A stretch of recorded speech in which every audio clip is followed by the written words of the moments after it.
you're about to give in this matter will be the truth, the whole truth, and nothing but the truth, so help you God? I do. Thank you. You may be seated. Thank you.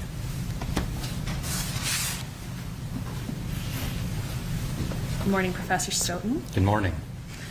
As you heard the judge's opening, we are here for a bit of a focused inquiry, so this will be a bit different than a general expert voir dire, but we will focus in as necessary. Sure. Are you present in court today to potentially offer testimony as an expert in police use of force tactics? Yes. And did you prepare a CV in anticipation of testifying in this trial? Not specifically for this trial, but yes, I keep a CV on hand, yes. Your Honor, just for purposes of expediting today's hearing and jumping over qualifications, his resume updated version has been provided to defense counsel previously. Would you like to have a copy? We don't need a copy, and we understand we have a copy of it. May I approach the witness? Does this appear to be the most updated version of your CV? Yes, it does. Your Honor, that people would provide the court, just for purposes of this limited evidentiary hearing, with a copy of the expert CV. It's not marked as an exhibit. We don't plan to report it to the jury. We'll probably do a Roman numeral 1 for it. For the evidentiary hearing. Yeah. And is there any objection to it being admitted for that purpose? So exhibit Roman numeral 1. No objection.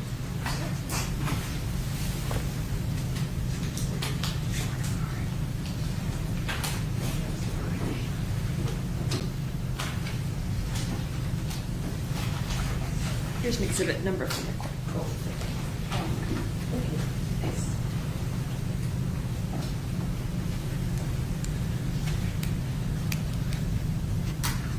And just briefly, Professor Stoughton, where do you currently work? At the University of South Carolina Joseph F. Rice School of Law, which I'm contractually required to say the full thing. And what is your title there? I am a professor of law, and I'm the faculty director of the Excellence in Policing and Public Safety program there. And how long have you served in this position? As a professor since June of 2014 with EPS, the Excellence in Policing program, about 2 years now.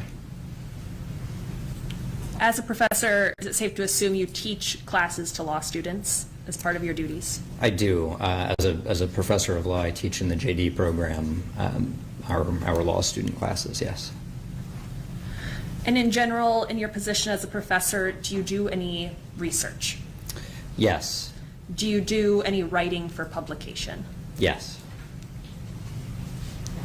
And I assume you research and write on a variety of topics, but does your work specifically include research on the topic of officer-created jeopardy? I wouldn't call that a specific topic. I research in the area of police tactics, and officer-created jeopardy is a concept within the field of police tactics, yes. So your research on police tactics involves the theory of officer-created jeopardy? Yes. Even calling it a theory might be a little grand, but yes, certainly that concept. How would you define the concept of officer-created jeopardy? Officer-created jeopardy is really just a term of art that's used to describe unjustified risk-taking. When officers use tactics that they should not use, and as a result of that, the poor tactic increases the danger to the officer, we could call it bad tactics or unsound tactics. The phrase that is used is just officer-created jeopardy. And when you are performing this research and discussing the concept or term of art of officer-created jeopardy, what methodology do you use in your research? So it depends on exactly what I'm researching. For researching the history of police tactics, it is essentially going back to the early days of formalized police training in the 19-teens under August Vollmer and identifying what police training consisted of. There's a good article from 1929 that identifies that police tactics was among the list of things taught at the early police training schools, as they were called. going through sort of history of policing and looking at tactics, the real emergence of police tactics as a field and what's sometimes referred to as the tactical revolution of the 1970s, with police practitioners and scholars like Jim Fife, Peter Scharf, Arnold Binder, a number of other folks working in that area to identify the framework for examining use of force incidents, which includes a tactical component, and looking at more modern practices. It's identifying tactical guidance provided in police training at the 650 odd academies or at some of the larger agencies that develop their own tactical training, seeing how those concepts are reflected in guidance by, among others, the Police Executive Research Forum or the International Association of Chiefs of Police, to get an understanding of how tactical concepts bubble up from the field and become generally accepted. So your methodology includes examining how these police tactics have evolved over the course of history. Oh, sure. Yeah, absolutely. There have been some very notable changes in police tactics. And one of the things that's important in examining any particular incident is identifying what the tactical guidance was at the time. If you looked at active shooter situations prior to 1999, the tactics were different than active shooter response today, for example.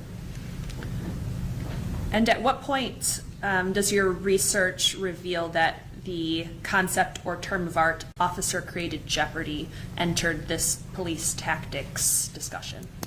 Yeah, again, it's just a term of convenience. It's a term of art. That started in the 1990s, mid-1990s, with the Savannah Police Department. They're the ones who first introduced that concept. Or I should specify, termed that concept officer-created jeopardy. There were discussions of the concept well prior to that, but that wasn't the term until the Savannah Police Department introduced it.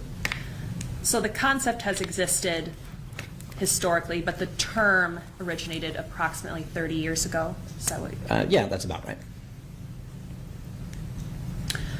And when you're researching in the area of police tactics, what are the sources from which you draw your conclusions? So again, it depends on exactly what I'm researching. For historical practices, it's historical training documentation. I don't really do qualitative work in this area, so I'm not interviewing people about what tactics used to be like 30 years ago. I'm usually looking for tactical training manuals. Most of those resources are not academic in nature. Most of them are practical or practitioner resources. So some of the early publications by Caliber Press, like Street Survival or the like, that sort of channeled popular understandings of tactics in the 70s and 80s. More modern research looking at police agency policies, looking at organizations, again, like the International Association of Chiefs of Police or the National Police Foundation or the Police Executive Research Forum, to see how they are writing and describing practices that have bubbled up from the field. Along with looking at training documentation, agency policies, there's some use of, say, popular police media. So tactical articles on websites like Police Magazine or the like, not to identify any of them as a definitive source. They are not, no one article is a definitive source, but when you see the same sort of baseline message of this is the scope of professional practices at this point in time, that's how you identify a generally accepted practice. So do you survey all of these different publications to source your eventual research conclusions and opinions? Yes, both the academic literature, the professional organization literature, and the practitioner literature, yes. Are these sources nationally recognized among the expert community? Yes, yeah. I mean, the International Association of Chiefs of Police, for example, which publishes a lot of model policies and discussion papers, as well as a national consensus policy and discussion paper on the use of force. They are the largest and oldest police organization in the world. Police Executive Research Forum and National Police Foundation are both extremely well known in the police practitioner as well as the research community. When you talk about individual articles, academic articles, they may not have the same degree of penetration into police practice. There can be a pretty hard line between where police agencies get guidance and what academics are working on. But within the academic communities that look at this, yeah, I'm looking at well-published articles by well-known scholars. And as we've covered, you're a professor, correct? Yes. Are you also an attorney? I am. I'm a non-practicing attorney in the Virginia bar. And does your experience also include experience as a law enforcement officer? Yes, it does. And with your educational and professional background, does that give you a unique perspective, as you've said, on all of these resources, be it academic, legal, law enforcement based? I wouldn't want to say it's a unique perspective. It's not particularly typical. There are a number of law professors who focus on policing. I'm hosting a conference for them in June, as a matter of fact. There are a number of criminologists who focus on policing. Some number of them are former officers. Relatively few are former officers turned law professors who focus on policing, but there might be a couple others. So you've mentioned how you collect your research and your methodology. Beyond researching, do you write and publish yourself? I do, yes. Does this writing and publication include discussion of this concept, officer-created jeopardy? Yes, it does. Have you published books that cover this topic?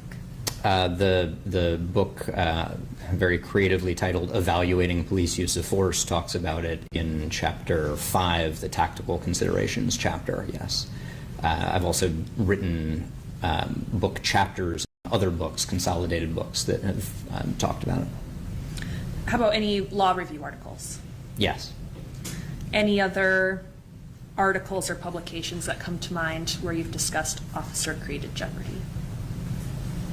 Those are the main categories. Amicus briefs, perhaps? Amicus briefs, yes. I've done amicus briefs that have talked about officer-created jeopardy, not from the perspective of an expert applying tactics in a case, obviously, but in the context of an amicus. I'm trying to remember if I write in both law and criminology, and I don't remember offhand if any of my criminology articles get into officer-created jeopardy. Do you recall in what courts you have filed amicus briefs on this topic? The United States Supreme Court, I think the Fifth Circuit Court of Appeals. I think those are the only courts I've done amicus briefs in on this issue. And those are both federal courts? Yes. Yes. When you publish these articles and books, have you ever seen them cited by courts or other experts in your field? Yes. Do you recall any specific citations? Kind of breaking it up broadly, there are a number of academic citations, that is citations to my work by other academics in an academic context. That's true most obviously in law and criminology, but also in some other disciplines, psychology and geography and a couple of others that I don't entirely understand why they're citing me, but they do. Outside of academics, in police practices, my work is cited or used fairly heavily in training on reviewing police uses of force in front of state organizations. The one speaker sent me a slide about some of my work from the Pennsylvania Organization of Municipalities or something like that, the sort of blanket body for cities that have police departments. My part of the book on tactics was just cited by the 11th Circuit Court of Appeals, the Federal Circuit, focusing on a couple of tactical principles from that same chapter, Chapter 5. And Chapter 5 was the chapter that discussed the officer-created jeopardy that you mentioned? Yes, as part of the discussion of tactical considerations, yes. Are there other experts in the use of force community who also research officer-created jeopardy, or is it just you? No, there are a number of us who either research it or use that description of unjustified risk-taking in various aspects of our work. And have you ever testified as an expert in court before? Yes. Do you recall any of the court, state, federal, state courts specifically that you've testified in? Oh, yes. I testified in state courts in Minnesota, Ohio, Georgia, Nevada. I'm sure there are some other ones. Federal courts, South Carolina. I've testified in federal courts in South Carolina, North Carolina. I would have to look at my CV to remember. I think that's a sufficient list, and the court has your CV for its review as well. Could you ballpark about how many times you've testified as an expert witness in use of force tactics? Probably upwards of 24 at this point. If you include depositions, it would be more than that, but with actual trial testimony, 24, maybe a little more. And has your expert testimony ever covered the concept of officer-created jeopardy in court? Yes, frequently. Have you ever testified or provided this officer-created jeopardy discussion in police use of force cases specifically? Yes. About how many out of your 24 times would you estimate it was a police use of force case? Oh, that involved some aspect of tactics or potentially unsound tactics. This is very ballpark, but maybe half or so. Have you ever been excluded from testifying as an expert witness in court? No.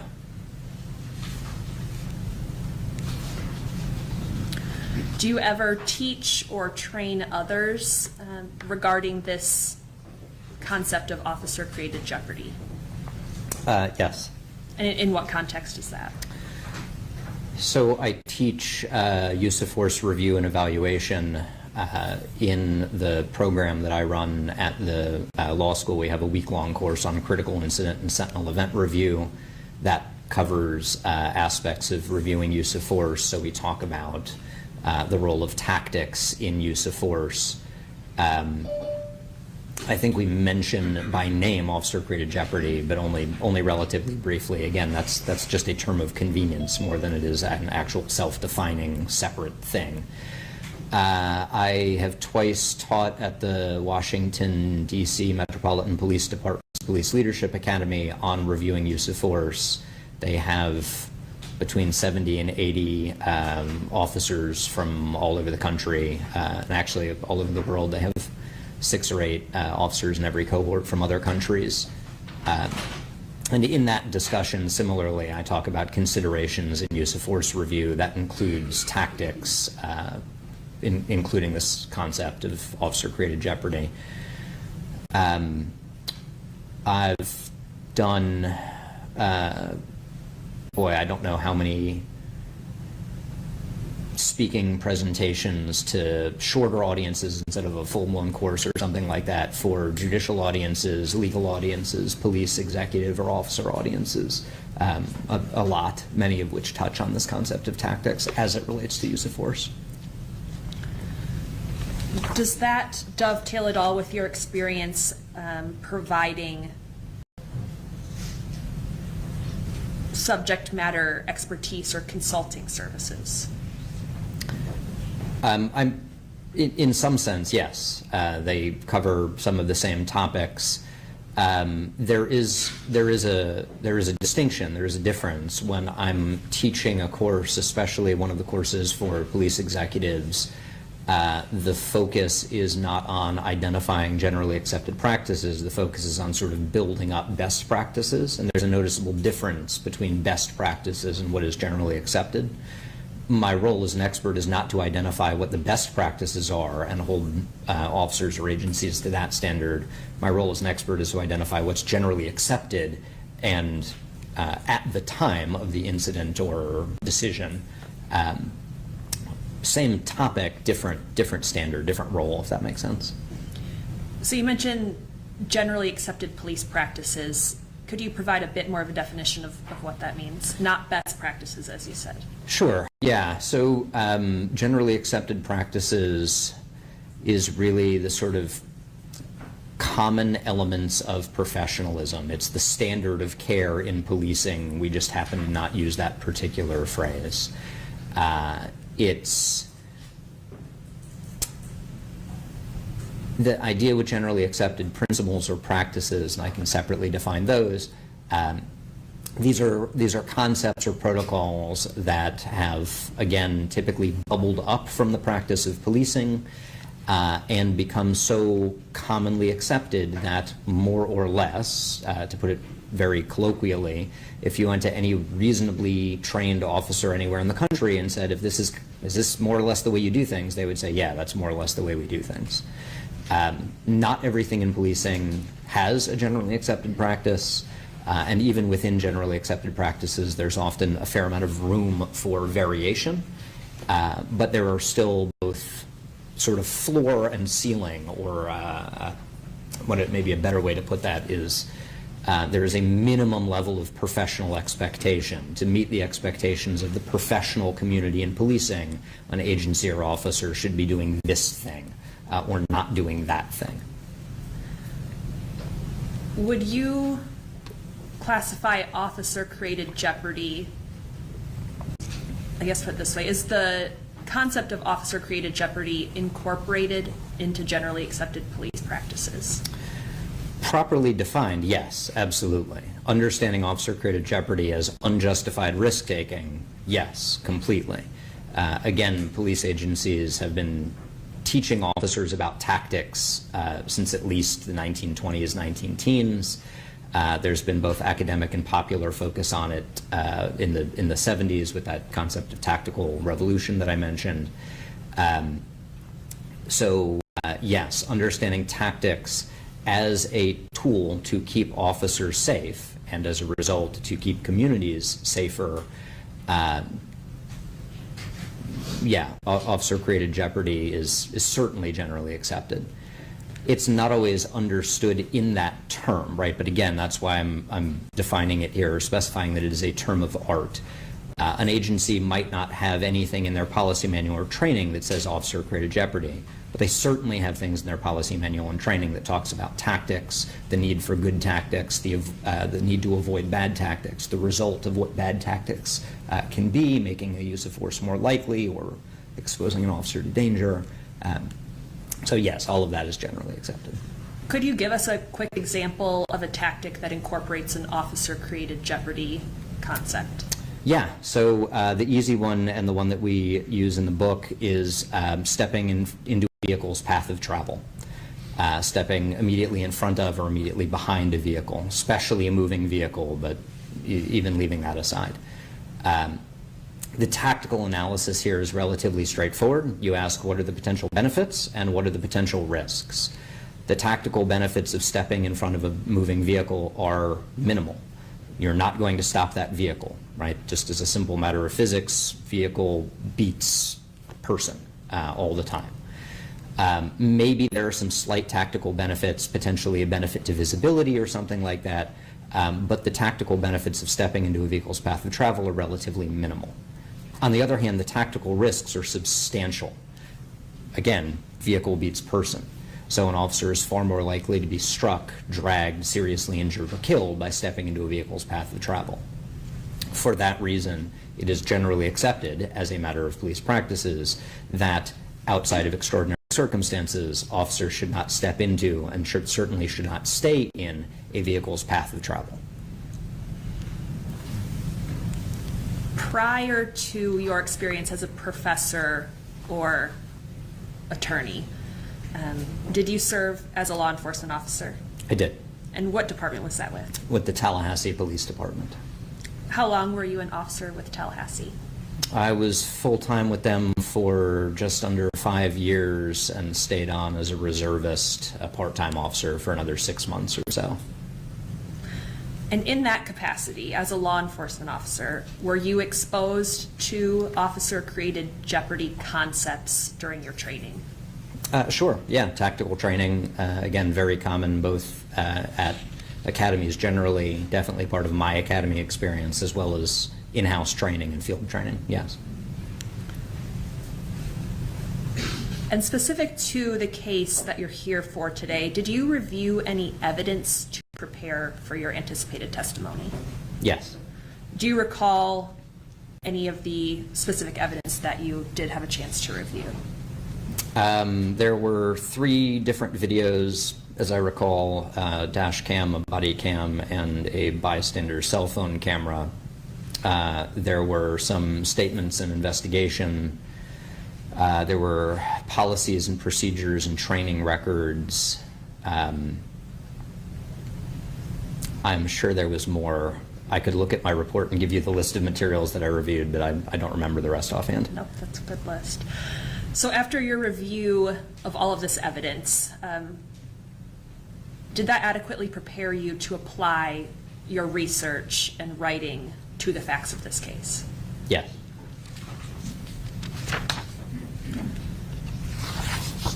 One minute, Your Honor.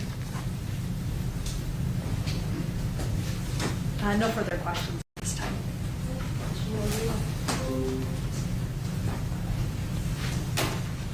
I'm Professor Stoughton. Good morning. I like your tie.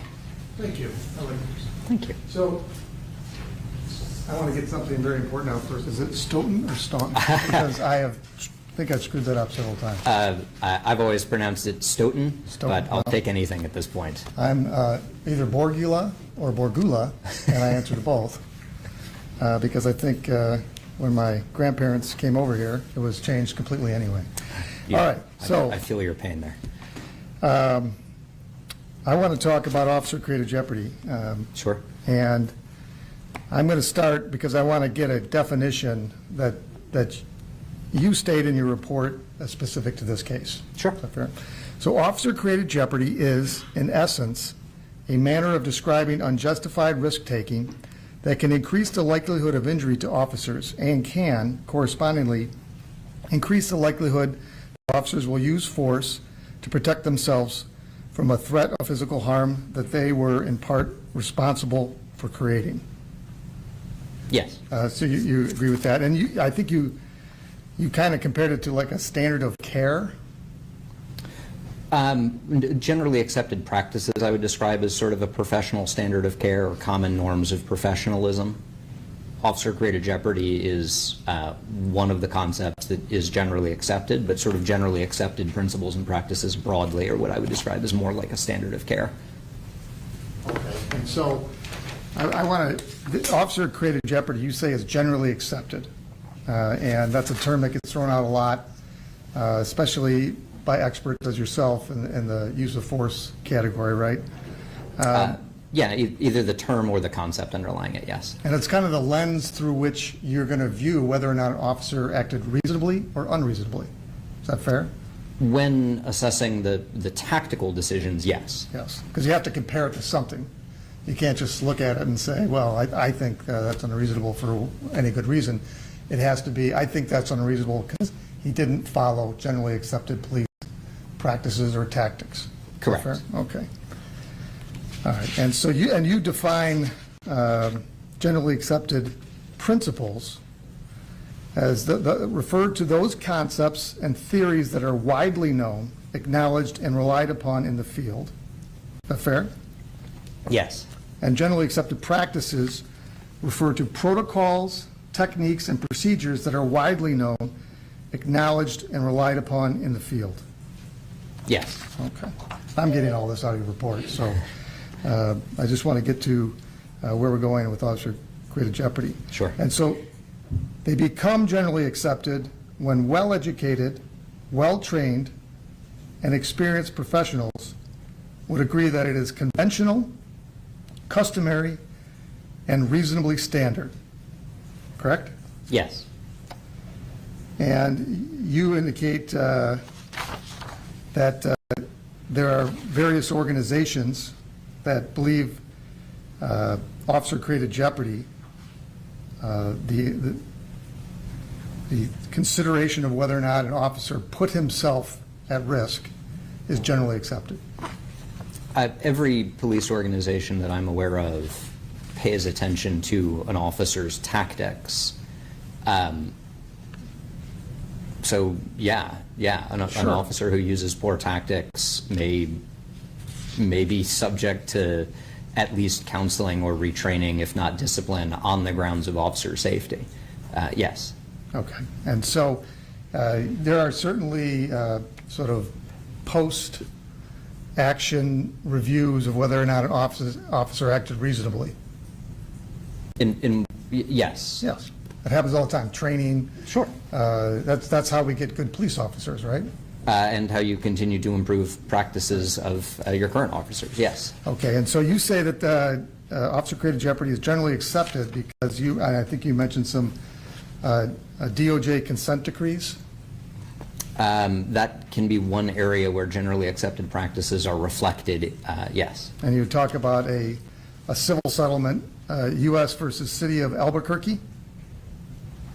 In the description of vehicles, I think, yes. Okay. It's one of the things that you relied upon in your report and that the prosecutor put in her motion. So you're familiar with that particular settlement agreement? I would have to go back and look at it offhand, or excuse me, I would have to go back and look at it. I don't remember the details offhand, but yes. Okay. At least in broad terms. So in the civil context, DOJ in that consent decree discussed officer-created jeopardy. Is that fair? Again, I don't remember if they use that particular term, but certainly police tactics, yes. Okay, well, there's a difference between police tactics because everything is police tactics, right? No, not everything. Well, everything related to what the police officers are doing when they're making an arrest, for example. No, tactics have a very particular definition here, right? We're talking about how officers navigate or mitigate potentially risky situations. So there's a lot within police tactics, but not everything that police do is tactics. And when you're talking about generally accepted, I just want to understand here. You're saying with regard to officer-created jeopardy, certain tactics put them in an unjustified risk, right? Use of poor tactics can, yes, absolutely. And certainly all experts would agree that there are situations where certain tactics would create a risk, right? Yes. Okay. And that's what you're saying. Yes. And you're talking about, when you're talking about how it's generally accepted, you're just talking about organizations that are discussing best practices when using police tactics. No, it could be an agency that's implemented that generally accepted practice through policy or training. It might be an organization like IACP that's not presenting it as a best practice, but is instead just reflecting, for example, this is part of a national consensus, right? That's certainly what I would describe as generally accepted. So you talked about the International Association of Chiefs of Police, and they have a discussion paper. Yes. Okay, Police Executive Research Forum. Yes. Moving beyond speculation and towards empiricism, at the 2007 publication. Yes. In-agency policies, and you referred to a 2008 evaluation of the New York City Police Department firearm training. Yes. And firearm discharge review process. Yeah, that was by the Rand Corporation, if I recall. So New York has discussed officer-created jeopardy as, with regard to their practices, right? I assume it's related to the New York City Police Department? Yes, it was. That particular one is relevant to officers drawing a weapon. Okay, and the Department of Justice does not train its agents on officer-created jeopardy theory itself. They don't use that term, correct? I don't know if they use the term. They certainly train on tactics and Sure. using good tactics and avoiding bad tactics. But I don't know if they use that term specifically. And it's your opinion that there are certain circumstances where tactics caused the officer, in this case, to be in a situation where he had to use deadly force, right? Sorry, can I ask for the context in which you are asking me that? In my role as an expert, I don't get into causal claims, right?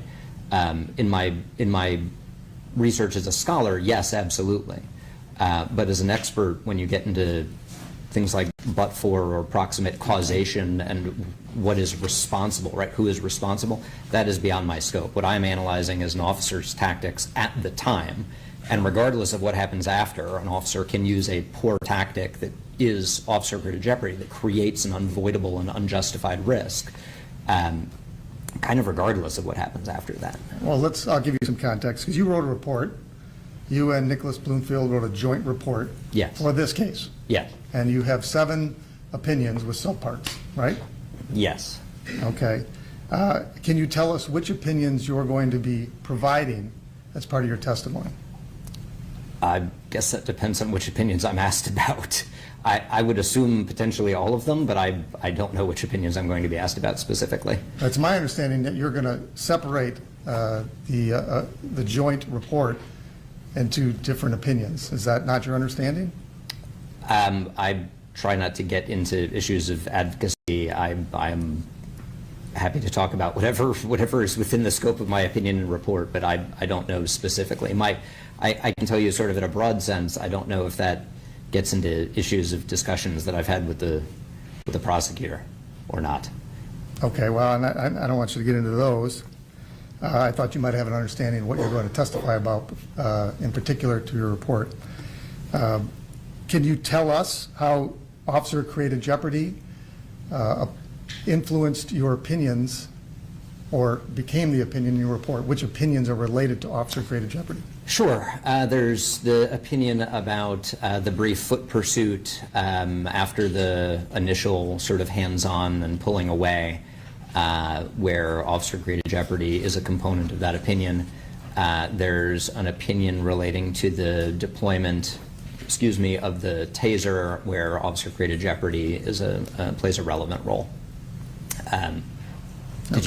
Those happen to be 3 and 5. Does that sound right? Yes. Okay. And then there's a 7th opinion regards to whether a reasonable officer could be in fear of the taser. Does officer-created jeopardy influence your opinion in that circumstance? I'm not entirely sure what you're asking. Well, I'm trying to figure out whether there's any relevance to your other 2 opinions. If it doesn't affect your opinion and the ultimate opinion that he wasn't in fear, or a reasonable officer wouldn't be in fear. Okay. Yeah, sure. So my opinions on officer-created jeopardy are a way of describing or identifying when there is a problem with an officer's tactical decision. That is, an officer's tactical decision is problematic or inconsistent with generally accepted practices, sometimes because it constitutes officer-created jeopardy, right? That is part of the standard, part of why I am coming to the conclusion about an officer's tactics. When it comes to an officer's use of force, I will often note, as I believe I did in this case, this use of force came after some tactical decision that an officer made. But it's the use of force, in my view, like I am not analyzing the use of force as more or less reasonable because it was the result or not the result of officer-created jeopardy, if that makes sense, right? I'm looking at a use of force and saying, is it a proportional response to the imminent threat that existed at the time? And we can sort of segregate out why did that threat exist at the time? Was it a result of officer-created jeopardy or not? That might be legally relevant. But that's in a case where I'm retained as an expert, that particular question is above my pay grade, right? It is not my job to figure out what is legally relevant. I'm just analyzing an officer's actions at different points and comparing them to this generally accepted principles and practices. Okay, and you were asked whether or not the foot pursuit was reasonable, and you gave an opinion Yes, in the report, yes, and you anticipate you could testify about that. And you also were asked to give an opinion about whether or not using a taser in close range was reasonable, and you gave an opinion. yes. Okay. Do those opinions have any relevance to the ultimate question for this court, whether or not Officer Schurr was reasonably in fear? I'm not trying to be squirrely on this. Again, I think that's a legal question. The question of relevance is a legal question and not one that I'm in a good position to answer, right? Okay. Whether it's legally relevant, I don't know enough about Michigan law to say. I'm not here to apply Michigan law. Could it be? Sure, there are definitely jurisdictions that apply an officer's actions prior as relevant using sort of standard but-for and proximate cause concepts, but that's not my role as an expert to do. Okay, so you don't know whether or not it has any relevance? Yes. Okay. And you say you're not following Michigan law when you form those opinions? I'm not an expert in Michigan law. I'm not holding myself out as an expert or applying Michigan law to the point of saying this is criminal, this is not criminal. That would not be appropriate, or even, right, this is consistent with Graham v. Connor, or this is a Fourth Amendment violation. This isn't a Fourth Amendment violation. That would be inappropriate for an expert. Okay. And so you talked a lot about scholarly articles, making it generally accepted. You talked about two amici briefs. I never know, is it amicus plural or is it amici plural? I think amici is the plural. It just sounds right, but I don't know if it is. So you filed two. Two of them just in the Supreme Court that touch on issues of tactics. One of them in the Fifth Circuit that touched on tactics to some extent, yes. Well, the Fifth Circuit case was Barnes v. Felix? The Fifth Circuit case, but I filed that, so that's a Supreme Court case. The amicus was in the Supreme Court case. Did you file an amicus in the Court of Appeals as well? No, the Fifth Circuit case there I think was TIMPA, T-I-M-P-A. Okay, and that was a civil case, Barnes v. Felix? Yes. And there, I mean, the issue was the moment of the threat doctrine. Would you agree? Yes. Okay, and what you're looking at as to whether or not the totality of circumstances includes, in this case, the officer jumped in front of a car. Yeah, that- jumped onto a car, yes. Jumped onto a car. The person that had been pulled over, or at least called the police, I believe started moving forward just a little bit, and the officers like jumped on the car. Correct. And then the guy took off, and the officer was like, I got to shoot him now because I'm going to die, right? Yes, more or less. And it goes all the way up to the Supreme Court, and you would agree that a lot of people were interested in that case, right? Oh, sure. And the reason it goes to the Supreme Court is because it's an unsettled issue of law. Yes, there is a circuit split on particularly this moment of threat doctrine, yes. Right. And so, and the Supreme Court, as they often do, they hear all this argument, they give amicus briefs, they got DOJ, everybody seems to be involved. And did you listen to the oral arguments? I did, yes. Okay, and the Supreme Court's like, we're just going to define this very narrow issue because they don't really want to decide officer-created jeopardy right now. Is that fair?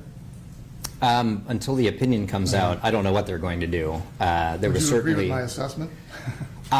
So Justice Kavanaugh seemed to be looking pretty broadly and wanted to talk about whether the officer's actions were reasonable. There were other justices who just wanted to, or at least were asking questions that I would indicate they are more interested in. Could we just say moment of threat doctrine is not a thing without getting into any broader questions?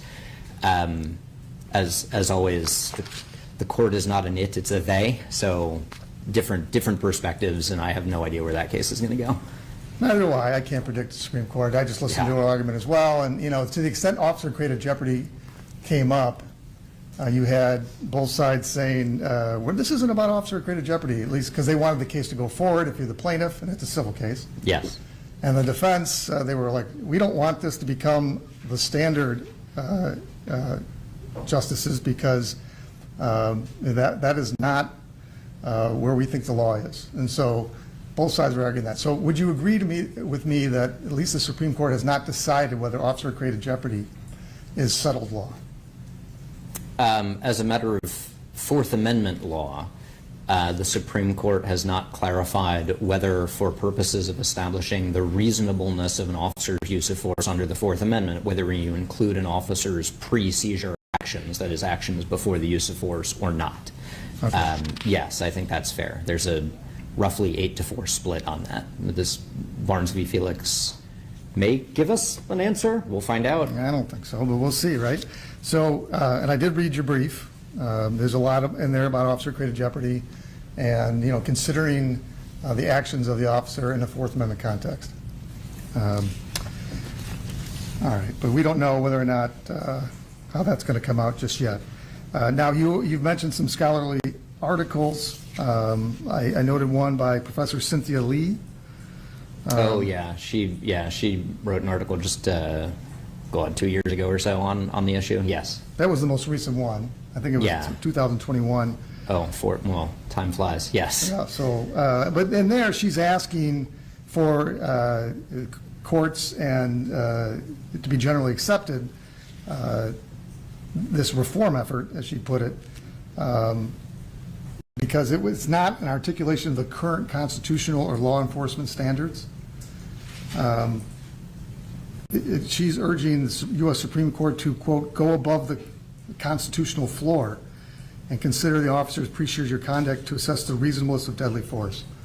Yeah, I read her article to be arguing, particularly in cases of criminal liability, but liability more broadly, that applying these concepts of but-for and proximate causation, an officer's culpable conduct prior to use of force should be part of the evaluation for use of force. Okay. Yes, that's what I read her argument to be. And you brought up criminal cases. There has been applications in other contexts where you sort of balance the negligence or recklessness of the officer versus what the suspect was doing to sort of determine whether or not, in the totality of circumstances, the officer's actions were reasonable, right? Like qualified immunity cases? With Fourth Amendment qualified immunity, we're looking at an officer's actions as objective reasonableness, so we don't actually look at individual culpability in the sense of like mens rea, right, with specific mindset. We're just looking to determine whether their actions are objectively reasonable. In some states, under their civil or criminal standard, they might apply that particularly with reckless behavior that results in a homicide or use of force or something like that. Sure. And then, so an officer's reckless behavior could be considered in 1983 actions. That's another context. So that it maybe it can be, at least sometimes. It depends on whether let's say that there isn't a use of force and we just have reckless behavior. It depends on whether that reckless behavior is an independent Fourth Amendment violation or a violation of the ADA or something like that the 1983 provides a cause of action to. It may not, right? It may not establish an officer's reckless behavior without, say, harm to a civil plaintiff might not amount to a Fourth Amendment violation where there is a plausible 1983 claim. Okay. And even in those contexts, there's a lot of learned discussion on whether or not that should actually apply in civil contexts. Is that fair? Sorry, whether you should consider the unjustified risk of the officer. Sure. Exactly how that fits in or should fit into the legal framework is something that, scholars and policymakers discuss.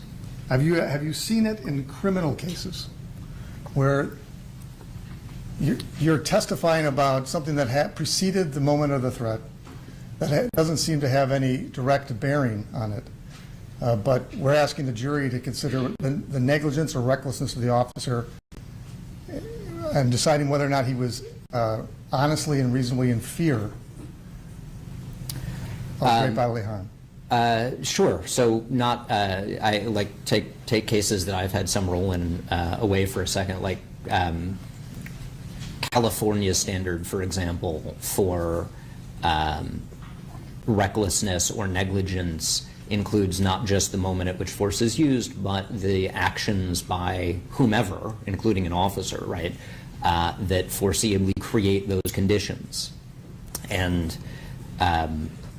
if someone's actions, I forget what case that is in California, but if someone's actions foreseeably create the conditions in which they shoot someone, right, then we say, okay, well, were those actions reasonable? Because if someone acted recklessly at point A and that led directly to them taking a life at point B, then again, this is just a fairly straightforward application of but-for and proximate causation. Right, and you're in a California case, I don't know the name of it, what you're talking about either, but you're talking about whether the actions at the time deadly force was used were negligent, because it could be negligent homicide or something like that, right? Sure, yeah. Okay. How many cases, any cases in Michigan that you're aware of? No. All right. None. I'm neither aware nor not aware of any. Again, I did not research Michigan case law for this at all. Any second-degree murder cases of which you're aware? In Michigan? Anywhere in the world? Yeah, Colorado just convicted an officer on it would be the idea was tactical errors early in the. This is the conviction of Buen, B-U-E-N. That is a case that I worked on, and the verdict certainly suggested that the theory was tactical errors that led to the use of force created that and were culpable. So they had a verdict form that said that? No, it's the I forget what it's called in Colorado law, but it was it was not like the intentional. It wasn't the murder statute or the voluntary manslaughter statute. It was whatever Colorado has as their other version of that. Negligent homicide? I think it might have I been think it was. whatever that something like that. In a self-defense case to murder, have you seen that anywhere? Sorry? Well, this is a murder case, and Officer Schurr is charged with second-degree murder. Right. I'm sorry. Intentional killing. I just didn't understand the question. Okay, and the defense is self-defense. Okay, I see. Okay, that he was justified in using self-defense because he honestly and reasonably believed he was in fear. Okay. Okay. Have you seen an examination of the conduct that you might have believed or some other expert might have believed was unjustified and put himself in risk, therefore he could no longer argue self-defense? Yes, so that's like the aggressor component of self-defense. And again, I'm not speaking of any one case specifically, and sorry. In a murder context. Yes, yeah. So I don't testify. I don't take cases as an expert in like civilian self-defense where we see more of these self-defense cases. But in criminal law, I have taught self-defense, and one of the aspects of self-defense is unlawful conduct prior to the moment where self-defense is used can render someone an aggressor.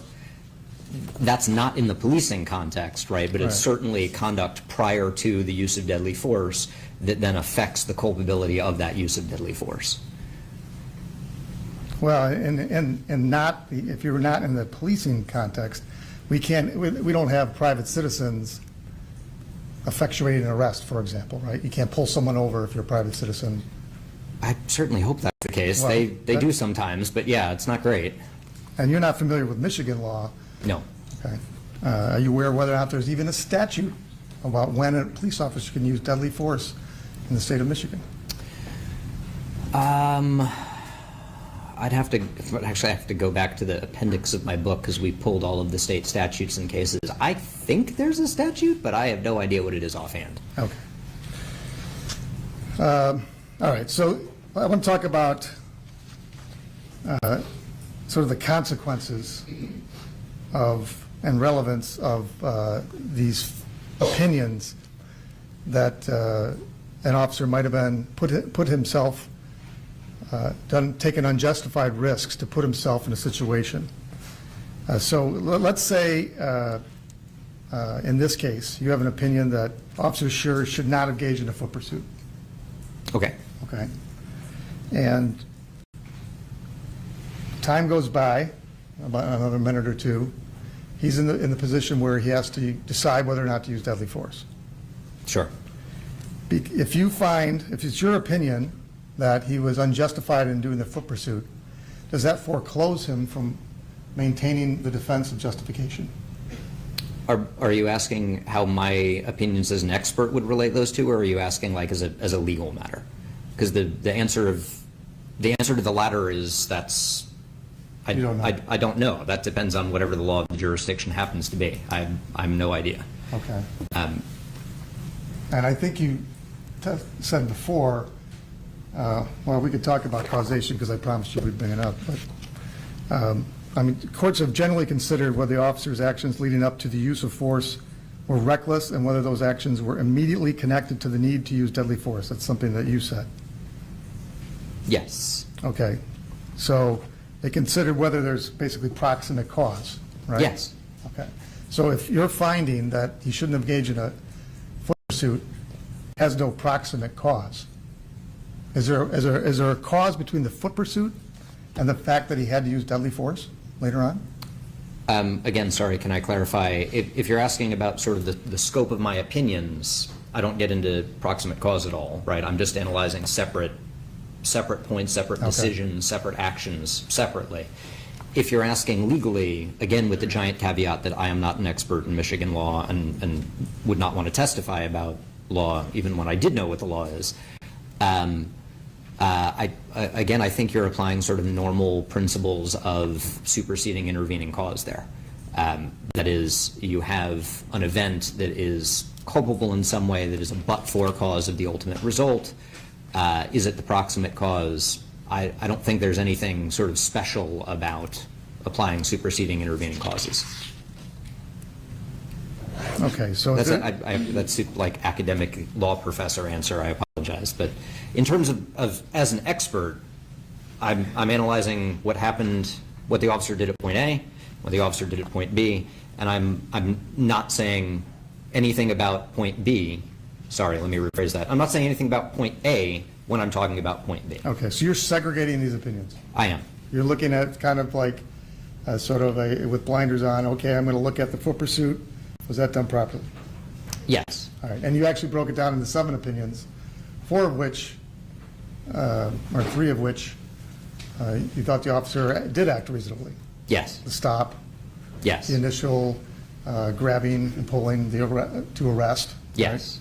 Right? And then things went south, in your opinion, when he chased him. Yes. Right. And I'm summarizing here. Yes. Because we're not going to get into the opinions now. Okay. The question is, for the court, and what the court's trying to decide is whether or not your opinions matter to the jury. Sure. Okay. But you're segregating these particular findings of unreasonable behavior. Yes. So I mentioned in, sorry, I forget which opinion number it is. I think it's 4 offhand, about the sort of use of the empty hand strikes and knees, right? I mentioned in that opinion that occurred because of the foot pursuit, but that's not what my opinion rests on, right? Like you could take the foot pursuit out of the picture entirely and still have that opinion. The ultimate opinion. Onto those use of force, yes. Okay. Okay. And the ultimate opinion, or the final opinion, is that no objectively reasonable officer, presuming they knew that the second cartridge of the taser had been discharged, would have been in fear of incapacitation and therefore could not have been in fear of losing their weapon and therefore could not be in fear of great bodily harm or death. I might say it a little bit differently, but yes. Probably better than I just said. Right? I don't know about that, but yes. Okay. And you view those separately in and of themselves. Okay, so I want to talk about the standard or the burden for officer created jeopardy, because it seems to me that the opinions, opinion 3, opinion 5, suggest a negligence standard. He should have known not to chase. He should have known not to use the taser at close range. Therefore, his actions were unreasonable. Is that fair? No, I am not imbuing any mens rea at all. I'm just looking at what he did and comparing that to generally accepted police practices, and it was either consistent or inconsistent. The degree of culpability for that is not something, like, culpability is ultimately a legal determination, not I think an expert determination. So I can say this did not match, or this did match generally accepted principles. This was or was not in alignment with generally accepted principles. This is or is not what a reasonable officer applying generally accepted principles or practices would do.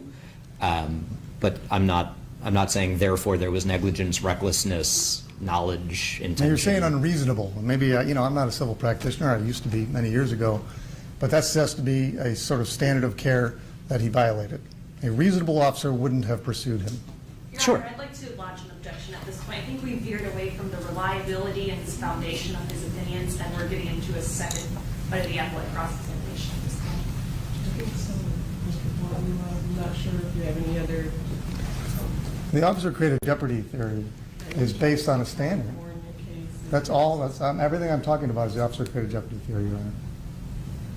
Okay, I think some of that stuff kind of exceeded the scope of that, asking him further along. But if you can, I don't know how many more questions you have with respect to the officer-created jeopardy issue. I'll try to wrap it up, Your Honor. Because I'm only trying to figure out if his opinions would be reliable. Okay. Reliably applied.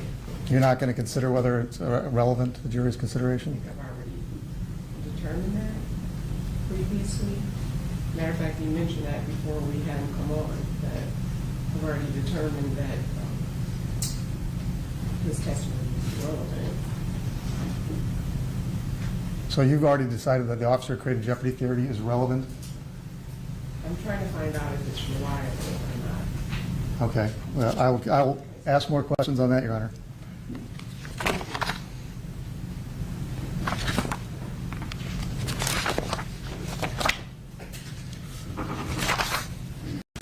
Well, and to go back to whether or not it's generally accepted, you've heard of Force Science, the agency?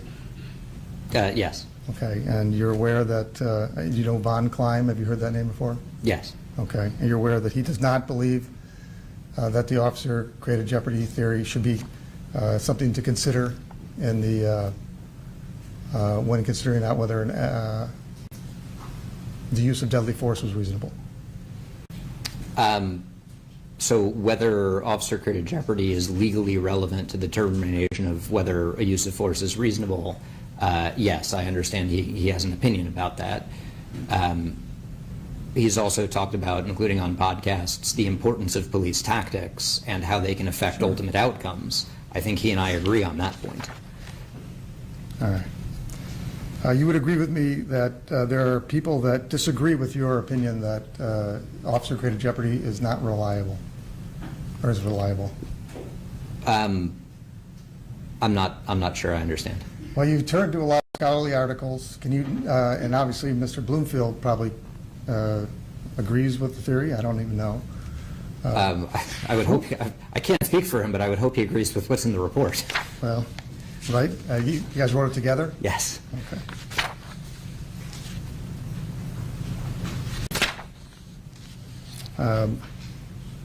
Did you consider, when determining your opinions, did you consider GRPD trainings? In assessing what may be reflected in GRPD or in how GRPD trainings may reflect the generally accepted practices, yes. It's not my role as an expert here to identify whether the officer acted consistently or inconsistently with the agency's standard, right? I assume the agency is an expert in its own standard. So I'm not going to talk about whether the officer violated agency policy or did not violate agency policy. But it was in the scope of things that I reviewed. Right. You're just deciding whether or not, in your universe of generally accepted police practices, whether or not his actions were unreasonable in specific contexts. Right. Whether they were consistent or inconsistent with those generally accepted practices. Yes. Okay. And so you have no idea whether or not Officer Schurr is aware of any of these officer-created jeopardy or any of these other generally accepted police practices that you are going to talk about today? No, I can't talk about his knowledge or lack of knowledge about any of them. Okay.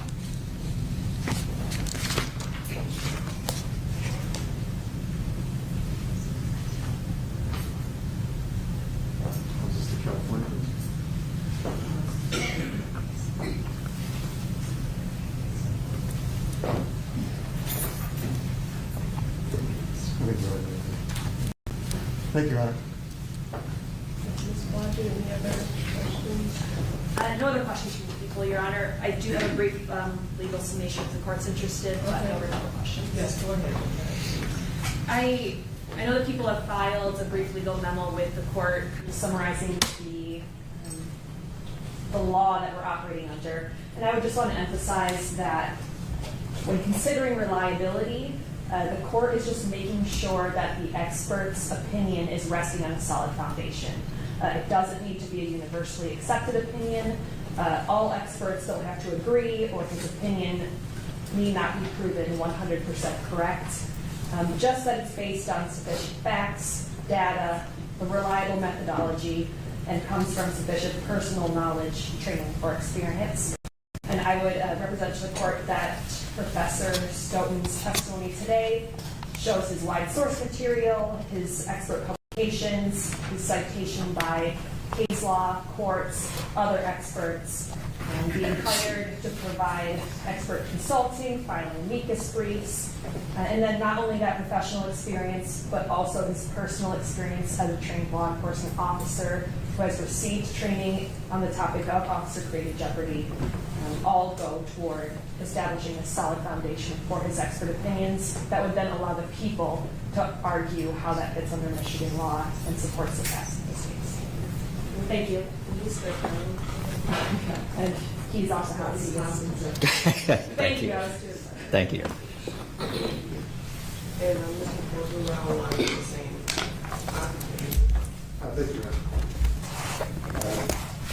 The prosecutor, Your Honor, is asking you to create use of force law unknown to Officer Schurr.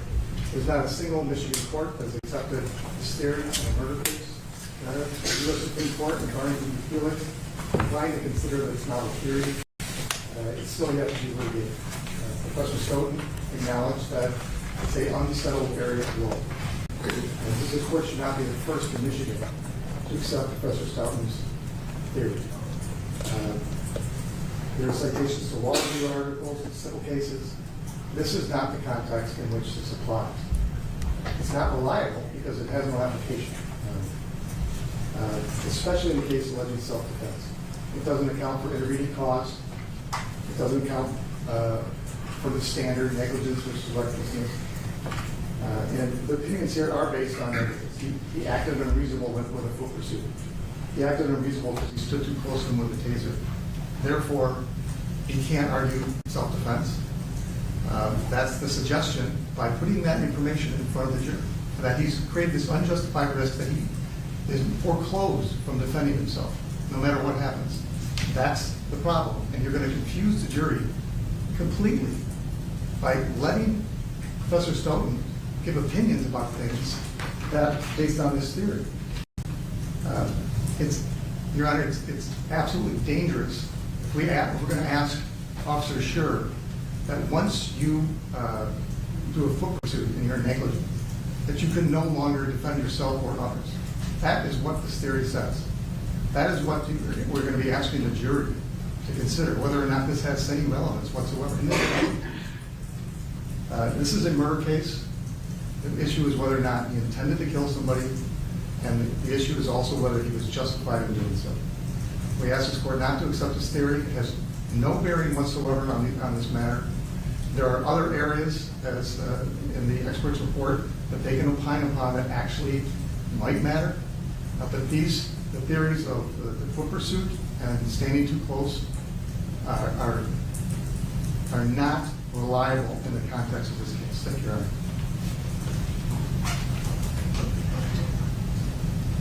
Well, as I previously stated, I wanted to hear from the witness regarding his opinion, because under 702, MRA 702, a witness qualified, who's qualified as an expert by knowledge, skill, experience, training, etc., may testify in the form of an opinion if the proponent, which would be the people, demonstrates to the court that it's more likely than not that his opinion would help the trier of fact to understand the evidence or determine the fact of the issue, that testimony is based on sufficient facts or data, and it is a product of reliable principles and methods, and that the opinion reflects a reliable application of the principles and methods to the facts of the case. Here, there's no dispute that the witness, Mr. Stoughton, is qualified to be an expert as he has the requisite knowledge, skill, experience, and education. Again, the issue is whether or not his testimony will be the product of reliable principles and whether his opinion reflects a reliable application of the principles to the facts of this case. As he testified to, well, first I'll say here, part of what the jury has to determine, they have to take into account all of the circumstances in the case, not simply the moment of the shooting, but all of the circumstances. And there's been a lot of evidence and testimony surrounding what the circumstances were at the time that this incident occurred. In considering that, after hearing from Mr. Stoughton, he clearly testified that officer created jeopardy, that particular theory is a term of art, and that term of art, which was coined in the 90s, not by him, but by someone else, that particular term of art, officer created jeopardy, is regarding tactical decisions made by an officer which is subsumed within generally accepted police practices. So because I believe that he has testified sufficiently that he has applied the facts in this case to the generally accepted principles and practices which apparently are nationally recognized and nationally accepted, I believe that because officer created jeopardy in and of itself is not a particular method, rather a theory, again, subsumed within those accepted police practices. For those reasons, I am going to allow him to testify as an expert in use of force and generally accepted police principles and practices, because I believe that he's testified that he does, again, possess the requisite knowledge and training and education, and that his testimony would be relevant and could help the jurors understand the evidence in the case. So with that, what I'm going to do is we're going to break for lunch and come back at 1 o'clock. I've already let or put word to the jurors that they can have lunch and we'll continue at 1 o'clock. Is there anything else before we break? Nothing, Your Honor. I hear some whispering to my right, Your Honor. One moment. No, Your Honor. Thank you. Okay, see you after lunch.